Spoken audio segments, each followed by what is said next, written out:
할렐루야. 하나님께서 우리와 함께 하십니다. 하나님께서 함께 하시는 저녁 예배에 나아오신 여러분들을 주님의 이름으로 환영합니다. 또한 찬양으로 예배의 문을 열어주신 목회자 찬양팀과 특성으로 하나님께 영광 돌린 홍예빈 선생님에게도 하나님의 은혜가 함께 하시길 소망합니다. 오늘은 원래 아동부 헌신 예배입니다. 작년에는 유치부부터 초등학교 6학년까지 함께 헌신 예배를 드렸지만 이번에는 코로나 바이러스 때문에 그렇게 드리진 않습니다. 그래서 우리 아동부 선생님들과 총무님들이 함께 나와 헌신을 결단하는 예배로 준비하게 되었습니다. 오늘 본문은 사도 바울의 마지막 옥중 서신으로 알려져 있는 디모데 후서입니다. 로마 감옥에서 2차로 투옥되어서 자신이 남은 삶이 얼마 남지 않았을 때 기록한 서신으로 알고 있습니다. 그래서 디모데 후서에는 하나님의 종으로서 일하는 자가 명심해야 될 것이 기록되어 있습니다. 크게 두 가지입니다. 충성과 인내입니다. 이 서신은 교회의 문제를 해결하기 위한 서신이 아닙니다. 선배 사역자가 후배 사역자에게 하는 권면의 편지입니다. 바울이 믿음으로 나왔다고 고백하는 디모데에게 지금 권면하고 있는 편지입니다. 디모데는 바울과 오랫동안 함께하면서 가장 신뢰받는 동역자로 기억되고 있습니다. 사도행전에 따르면 바울은 디모데를 만나서 자신의 사역을 돕는 자로 데리고 다녔습니다. 그런 디모데가 바울의 부재로 인해 지금 에베소 교회를 섬기게 되었습니다. 이 디모데에게 보내는 서신은 어그러진 사도들을 경계하며 올바른 복음에 전념하도록 권면하는 글입니다. 바울은 복음의 2세대인 디모데에게 하나님의 나라의 복음과 함께 고난을 받으라고 말하고 있습니다. 또한 복음의 3세대를 키우고 성장시키라고 권면하고 있습니다. 과연 바울이 누구기에 이러한 권면을 했습니까? 바울은 다메섹 도상에서 부활하신 예수님을 만나고 새로운 삶을 살게 되었습니다. 자신이 살았던 세상과 다른 세상으로 들어오게 된 것입니다. 바울이 있었던 세상은 무슨 세상입니까? 다만 옳고 그름이 중요한 세상입니다. 옳고 그른 것, 옳고 틀린 것을 지키기 위해서 사람의 목숨을 죽이는 세상입니다. 자신이 지키고 있는 율법에 틀리면 당연히 정죄를 받아야 되는 것이 당연하다고 여겨지는 세상에서 살았습니다. 대표적인 예가 스데반 집사님의 이야기입니다. 예수를 전하는 초대교회를 박해하며 신앙 공동체를 무너뜨리러 다니던 바울을 아십니까? 사도행전 7장에 스데반 집사가 많은 사람들 앞에서 이스라엘의 역사를 이야기합니다. 이 이야기의 핵심은 너희는 항상 하나님을 거슬렀다. 과거에도 하나님께 불순종하고 지금 구원의 길을 여신 예수 그리스도도 불순종하였다. 예수 그리스도에게도 불순종하였다. 너희는 너희가 받은 율법으로 사람을 죽이는 것밖에 사용하지 못한다. 너희가 천사의 율법을 받아서 만들어내는 것은 오직 죽음뿐이다. 사도행전 7장 52절에서 53절은 다음과 같이 증언합니다. 너희 조상들이 선지자들 중에 누구를 박해하지 아니하였느냐? 의인이 오시리라 예고한 자들을 그들이 죽였고 이제 너희는 그 의인을 잡아준 자요 살인자가 되나니 너희는 천사가 전한 율법을 받고도 지키지 아니하였도다 하니라. 아멘. 너희가 천사가 전해준 율법으로 만들어낸 것은 사망뿐이다. 이렇게 적나라하게 말하니 사람들은 스데반을 돌로 죽이려 합니다. 이때 돌로 치려 하는 사람들의 겉옷을 들어준 사람이 바로 바울입니다. 사도행전 57절에서 58절입니다.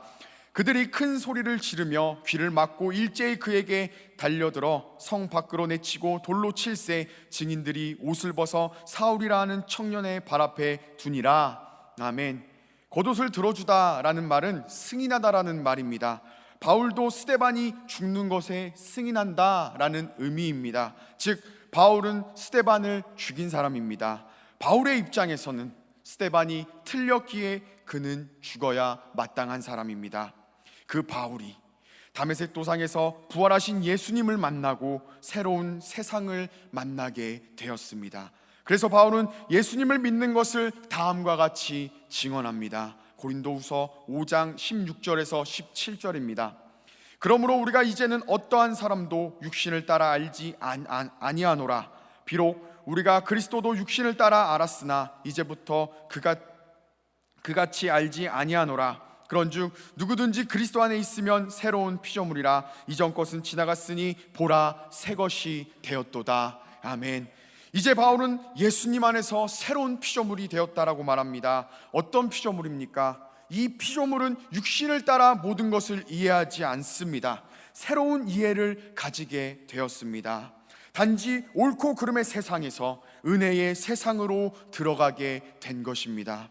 보라 새 것이 되었도다. 보라 새로운 눈을 갖게 되었도다. 보라 새로운 마음을 갖게 되었도다. 그렇게 선포하고 있습니다. 이렇게 살아간 바울이 오늘 디모데에게 권면을 합니다. 아니, 우리들에게 권면을 하고 있습니다. 무엇이라고 권면합니까? 첫째로 예수의 좋은 병사가 되는 것입니다. 3절입니다. 너는 그리스도의 예수의 좋은 병사로 나와 함께 고난을 받으라. 아멘. 하나님은 바울을 은혜의 세상으로 부르셨고 바울을 향한 하나님의 계획이 있었습니다. 그것은 바로 예수님의 이름을 이방인과 임금들과 이스라엘 자손들에게 전하기 위하여 택한 하나님의 그릇이라고 말합니다. 더 나아가 예수님의 이름을 위하여 얼마나 더 고난을 받아야 되는 것도 이야기해 주셨습니다. 그렇게 바울은 예수님의 이름을 전하기 위하여 1차, 2차, 3차 전도여행을 다닙니다. 이 전도여행의 총 키로수만 따져도 10,000km가 넘습니다. 이러한 삶은 고난의 길이었음이 분명하지만 바울에게 있어서 분명한 자랑입니다. 바울이 어떻게 자랑합니까? 고린도후서 11장 16절에서 33절은 바울의 참된 자랑을 고백하는 장면입니다. 유대인에게 39대의 매를 맞았습니다. 3번 태장으로 1번 돌로 맞았습니다. 3번 내 배가 파손당했습니다.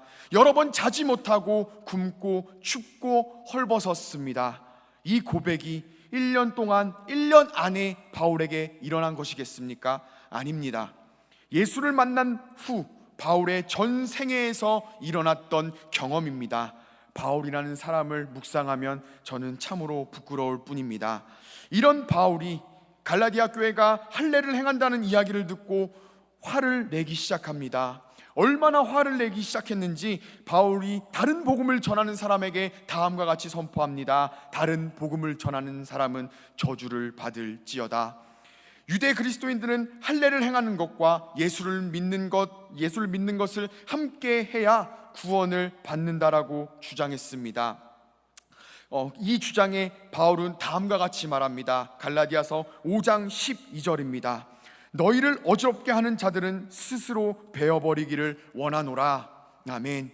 유대 그리스도인들에게 할례의 흔적이 구원의 흔적이라면 바울은 다음과 같이 고백합니다. 내 몸엔 예수의 흔적을 지니고 있노라. 바울은 자신이 하나님께 받은 사명대로 열심히 살아갔습니다. 지금 들으시면 어떠한 생각이 나십니까? 저건 바울이니까 가능해 라는 생각이 드십니까? 아닙니다. 바울은 그저 자기가 옳고 그른 것에 의하여 사람을 죽이고 사람을 정죄한 사람입니다. 무자비한 자요 무서운 사람입니다. 율법을 지키기 위해서 생명을 죽였던 바울이 하나님의 은혜로 그리스도의 은혜로 말미암아 생명을 창조하는 세상으로 들어가게 된 것입니다. 바울이 위대한 것이 아니라 하나님의 은혜가 바울을 위대한 인생으로 만들어 주었습니다. 그리스도의 좋은 군사가 무엇입니까? 바로 하나님의 은혜로 살아가는 사람입니다. 세상에 살았던 바울이 은혜로 살아가는 것 같이 하나님의 나라에서 오직 은혜만이 좋은 병사가 되게 할 줄 믿습니다. 그러면 우리는 우리 아이들에게 은혜를 이야기할 수 있습니다. 하나님의 나라가 있다. 하나님께서 살아계신다. 그 모든 신앙 고백이 이 선생님의 고백이야, 선생님이 증인이야 라고 말할 수 있습니다. 우리가 바로 바울입니다. 그렇게 하시는 여러분들이 바로 그리스도의 좋은 군사입니다. 교육부에서 찬양대로 섬기고 계십니까? 하나님의 나라가 있음을 증거하는 자리임을 기억하십시오. 교육부에서 총무로 섬기고 계십니까? 여러분이 준비하는 것을 통해 하나님의 생명이 전파되고 있음을 기억하십시오. 그러면 여러분들은 좋은 군사입니다. 둘째로 우리는 우리를 모집한 자를 기쁘게 할 생각을 해야 합니다. 4절입니다. 병사로 복무하는 자는 자기 생활에 얽매이는 자가 하나도 없나니 이는 병사로 모집한 자를 기쁘게 하려 함이라. 아멘. 병사로 부름받은 사람들은 어떠한 사람입니까? 첫째로 자기 생활에 얽매이지 아니하는 사람입니다. 나라가 무너졌다면 자기 집과 자기의 삶이 어디 있겠습니까? 내 생활을 세울 수 있는 것은 나라가 있기 때문입니다. 지금 사도 바울도 똑같은 이야기를 하고 있습니다. 하나님의 나라 안에서만 우리의 삶은 의미가 있습니다. 하나님의 나라가 없다면 우리의 생활도 없습니다. 더 나아가 오늘의 본문은 하나님의 나라에서 우리를 부름받은 병사다라고 칭하고 있습니다. 여러분은 우리아를 아십니까? 밧세바의 첫 남편입니다. 다윗이 밧세바를 취하기 위해 우리아를 죽인 이야기를 다 아실 것이라 믿습니다. 당시 이스라엘은 암몬과 전쟁 중에 있었습니다. 요압과 그의 동생 아비새가 치열하게 싸우는 중에 다윗은 예루살렘 왕궁 옥상을 거닐고 있었다고 합니다. 그러다가 한 여자를 바라보게 됩니다. 한 여인이 목욕하는 모습을 보고 이 여자와 동침하게 됩니다. 그리고 며칠 뒤에 그 여자가 임신했다라고 말합니다. 다윗이 이 일을 묻기 위하여 암몬과 전쟁 중에 있는 우리아를 불러 잔치를 벌여줍니다. 술을 먹이고 잔치상을 대접하고 사랑하는 아내와 함께 집에서 쉬라고 말합니다. 그러나 우리아는 집으로 내려가지 않고 왕궁문에 그의 부하들과 더불어 잠을 잡니다. 이 소식이 다윗에게 들렸습니다. 그래서 다윗이 다시 우리아를 불러 다음과 같이 질문합니다. 자네는 왜 어제 집에 들어가지 않았는가? 이때 우리아는 다음과 같이 말합니다. 사무엘하 11장 11절입니다. 우리아가 다윗에게 아뢰되 언약궤와 이스라엘과 유다가 야영 중에 있고 내 주 요압과 내 왕의 부하들이 바깥들에 진을 치고 있거늘 내가 어찌 내 집에 가서 먹고 마시며 내 처와 같이 자리이까? 내가 이 일을 행하지 아니하기로 왕의 살아계심과 왕의 혼의 살아계심을 두고 맹세하나이다 하니라. 아멘. 왕이시여, 언약궤와 이스라엘 백성이 야영 중에 있습니다. 내 주 요압도 내 부하도 바깥 뜰에서 잡니다. 이러한 상황에서 내가 어찌 내 생활을 합니까? 무엇이 진영에 있다라고 말합니까? 바로 하나님의 언약궤가 진영에 있다라고 말합니다. 그러나 다윗은 지금 예루살렘에서 자신의 죄를 감추기 위해 또 다른 죄를 준비하고 있을 뿐입니다. 다윗은 언약궤가 진영에 있다는 것을 알고는 있었을까요? 그냥 자신의 죄를 감추기 위해 우리아를 전쟁 맨 앞에 보내어 죽게 하였습니다. 그리고 이제 합법적으로 밧세바를 아내로 취했습니다. 우리아, 그 이름은 우리에게 잘 기억되고 있지 않습니다. 그냥 다윗의 에피소드 중 한 인물로만 기억되고 있습니다. 우리는 기억하지 못하고 중요하게 생각하지 않지만 하나님은 우리아를 기억하십니다. 마태복음에서 예수님의 족보에서 우리아의 이름이 나옵니다. 유다의 며느리였던 다말이 나오고 기생 라합을 기록하고 있습니다. 그리고 솔로몬을 이야기하기 위해 밧세바로 기록한 것이 아니라 우리아의 아내로 기억하고 있습니다. 우리는 우리아에게 관심이 없을지라도 성경은 그의 이름을 잊지 않고 있습니다. 그리고 예수님의 족보에 기록되고 있습니다. 이것이 참된 영광인 줄 믿습니다. 봉사로 복무하는 자는 자기 생활에 얽매이는 자가 하나도 없나니 이는 병사로 모집한 자를 기쁘게 하려 함이라. 아멘. 이 내용을 묵상할 때마다 잊혀졌던 우리아를 기억하시길 바랍니다. 병사와 모집한 자 사이에 무엇이 중요하다라고 생각하십니까? 돈입니까? 관계입니까? 주인과 종 사이에 돈으로 정의가 된다면 참으로 슬픈 이야기입니다. 다만 종이 섬기는 이유가 자신의 유익을 위해, 자신의 이익을 위해 섬긴다면 그것은 참으로 안타까운 일입니다. 주인의 즐거움과 병사의 즐거움이 다른 것은 분열의 시작입니다. 성경은 다음과 같이 말합니다. 착하고 충성된 종아, 내가 오늘 주인의 즐거움에 참여할지어다. 개인적인 유익이 그 종의 영광이 아닙니다. 주인의 즐거움에 참여하는 것이 우리의 영광입니다. 이 이야기를 이해하기 위해서 대표적인 예로 누가복음 19장에 기록된 10문화의 비유가 좋겠습니다. 어느 귀인이 왕위를 받아오기 위해 먼 나라로 갈 때 10명의 종들을 부르고 10명에게 10문화씩 똑같이 줍니다. 주인이 돌아오자마자 첫 종이 다음과 같이 말합니다. 주인께서 주신 10문화로 또 10문화를 남겼습니다. 두 번째 종이 다음과 같이 말합니다. 주인께서 주신 10문화로 5문화를 남겼습니다. 그리고 마지막 종이 다음과 같이 말합니다. 주인께서 주신 10문화가 여기 있나이다. 수건에 쌓아두었습니다. 주인이 왜 그렇게 했냐고 묻자 그 이유를 말합니다. 이는 당신이 엄한 사람인 것을 내가 무서워함이라. 당신은 두지 않는 것을 취하고 심지 않는 것을 거두나이다. 이 말을 오늘날의 말로 바꾸면 다음과 같습니다. 주인은 이익을 내면 취해갈 것이고 손해를 보면 보상해야 되는 권력자입니다 라고 말하고 있습니다. 이런 사람은 주인이 기쁘든 기쁘지 않든 상관이 없습니다. 이 악한 종은 주인을 다만 권력자로 이해할 뿐입니다. 그러나 충성한 사람들은 주인을 다르게 이해합니다. 여기서 나오는 3명의 종은 주인이 없는 상태에서 일을 수행하고 있습니다. 2명의 종은 충성심 있게 행동하고 있습니다. 이 2명은 주인과의 관계가 그들을 충성으로 이끌었다라고 선포합니다. 그러나 다른 1명은 충성심보다 자신의 이익, 자신의 손해로 주인을 이해했습니다. 여러분들은 주인의 즐거움을 참여하시길 원하십니까? 아니면 여러분들의 이익과 손해만 생각하기 원하십니까? 바라기는 주인의 즐거움에 참여하시는 여러분들이 되시길 소망합니다. 3번째로 우리에게는 승리자의 관이 있습니다. 우리들의 신앙생활하는 소망이 무엇입니까? 다만 이 땅에서 우리의 안전을 위해서 신앙생활을 하고 계십니까? 부장님들은 어떠한 소망으로 부서를 꾸려가고 있으십니까? 가장 어려운 질문이지만 가장 기본적인 질문입니다. 아이들의 영혼이 그리스도 예수 안에서 자라나길 소망하며 사역하고 있는 줄 믿습니다. 소망은 우리를 뛰게 합니다.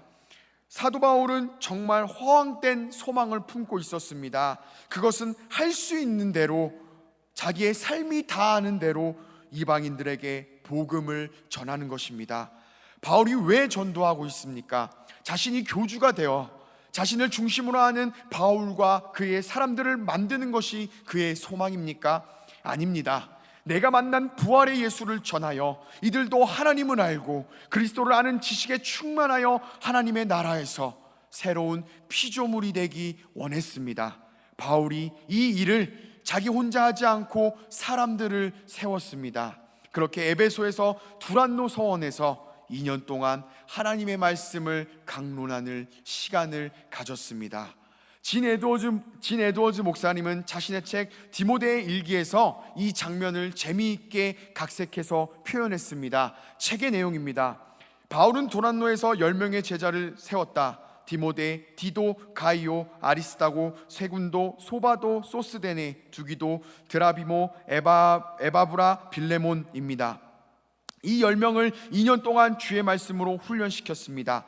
그러면서 바울은 다음과 같이 말했습니다. 이제 우리는 저 로마와 이방인들을 위하여 복음을 전할 걸세. 그러자 제자 중에 한 명이 중요한 질문을 했습니다.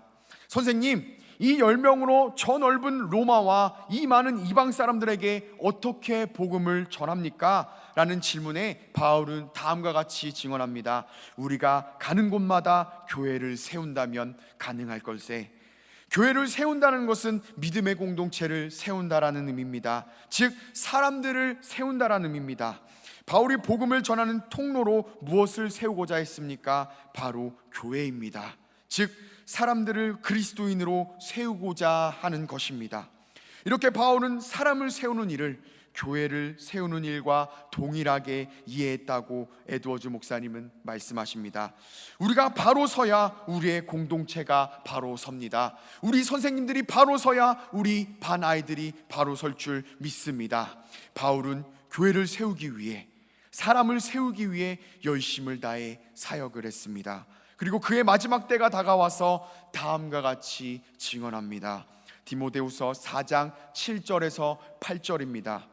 나는 선한 싸움을 싸우고 나의 달려갈 길을 마치고 믿음을 지켰으니 이제 후로는 나를 위하여 의의 면류관이 예비되었으므로 주 곧 의로우신 재판장이 그날에 내게 주실 것이며 내게만 아니라 주의 나타나심을 사모하는 모든 자에게도니라. 아멘. 무엇이 있다라고 말합니까? 면류관이 있다라고 말하고 있습니다. 이 면류관은 어떠한 면류관인지 구체적으로 알지 못합니다. 인내한 보상의 면류관인지, 아니면 사랑의 보상의 면류관인지, 아니면 인기상의 면류관인지 모릅니다. 우리에게 있어서 가장 큰 면류관은 주인의 즐거움에 참여하는 것임을 믿습니다. 그것이 우리의 영광이고 우리의 땀방울과 고난과 시련에 대해서 하나님께서 위로하시고 우리를 기뻐하신다면 그것으로 우리는 충분할 줄 믿습니다. 이 내용을 묵상하면서 저는 하나님께 다음과 같이 고백했습니다. 주님, 우리의 면류관은 주님의 기쁨에 참여하는 것입니다. 하나님께서 모든 만물 앞에서 우리를 위로해 주시고 우리를 기뻐해 주시는 것이, 우리를 사랑하는 것이 아동부 모든 선생님들의 면류관이 되게 하여 주옵소서. 이렇게 기도를 드리고 저에게 다음과 같은 감동이 밀려왔습니다. 오직 너 하나님의 사람아, 이 모든 면류관은 내게만 아니라 주의 나타나심을 사모하는 모든 자에게도니라. 아멘. 나 바울에게만 아니라 마라나타 아멘 주 예수여 어서 오시옵소서 라고 고백하는 모든 선생님들, 성도님들에게 주어진 것이다 라고 고백하고 있습니다. 오늘 우리는 사도 바울의 생애를 걸쳐서 좋은 군사에 대해 은혜를 나누었습니다. 그리스도의 군사의 가장 큰 특징은 무엇입니까? 바로 하나님 나라에 사는 백성입니다. 세상에서 살아가는 시민이 아니라 하나님의 은혜 아래 살아가는 하늘 백성입니다. 여러분이 사는 곳, 여러분이 걸어가시는 곳 어디든지 이 백성임을 잊지 마시고 그곳에서 여러분들을 통하여 하나님의 은혜가 나타날 줄 기도합니다. 오늘 아동부 교사들과 총무님들, 우리에게 이 소망이 있지 않습니까? 하나님의 기쁨이 우리의 기쁨인 줄 믿습니다. 아이들을 섬기는 교사와 총무님들의 직분은 하나님께서 참으로 기뻐하시는 직분임을 믿습니다. 이 사역은 정말로 귀한 것입니다. 다음 세대를 준비하는 사역이고 양육하는 사역입니다. 선생님들, 여러분들 어깨 위에 하나님의 기대가 있다는 것을 기억하셔서 하반기 사역에도 하나님의 기쁨에 참여하시는 선생님들이 되시기를 소망합니다. 기도하겠습니다.